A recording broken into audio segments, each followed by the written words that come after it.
Опа! Здравейте хора! Днеска снимаме ново видео Днеска снимаме втора част на изоставения това.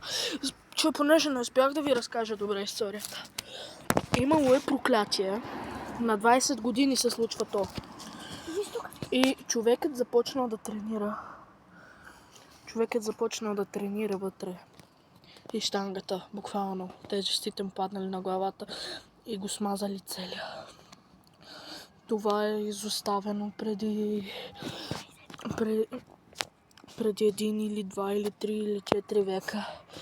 Тук на всеки 20 години идват, за да почистят мястото, да огледат малко. Понеже на покойникът. И той скелета му е вътре, не искаме да влезем. И хора, очаквайте трета част. Много скоро. Чухте ли това? Очаквайте трета част много скоро. You can see me. Чао!